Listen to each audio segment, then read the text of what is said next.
தர்பூசை வாங்கி வந்துட்டேன். சரி, ஸ்கூல் லைஃப், காலேஜ் லைஃப் எல்லாம் நிறைய. காலேஜ் லைஃப் எந்த காலேஜ் நீ படிச்ச? யாரு உங்களுக்கு தெரியும்? பூரி ரோட்ல நீ எப்படி சொல்லுவீங்க இன்ட்ரோல்ல? பூரி நச்ச கேரக்டர்லாம் நான் பண்ண முடியாது. 30 லட்சம் நடிச்சாதான் ஹீரோவா நடிப்பேன். அது எப்படி சொல்லுவீங்க? சூரி யாரு? சூரி என்ன லெவல்ல இருக்கிறாரு?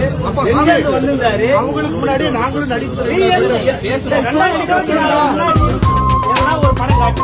2024 முன்னாடி ஒரு படம் இப்ப காட்டு. நான் வெயிட் பண்றேன். 1 hour 2 hour வெயிட் பண்றேன். நடிக்க முடியுமா நடிக்கலாம். அதுக்கு முன்னாடி ஸ்கூல் லைஃப், காலேஜ் லைஃப்ல எல்லாம் நாடகம் நடிச்சுக்கிறேன். இவங்க விட்டா நடிச்சுக்கிறான். நீங்க நடிச்சு நாடகத்தை போடுங்க. உங்க பண்ணீங்களா? நீங்க நாடகத்தை போடுங்க. ஃபேமஸ் ஆளு, நான் ஃபேமஸ் ஆகிறேன். என்ன காரணம்? நீ ஸ்கூல் லைஃப்ல பண்ணிருக்கேன்னு சொல்றீங்க. பாக்குறவங்க தற்கொலை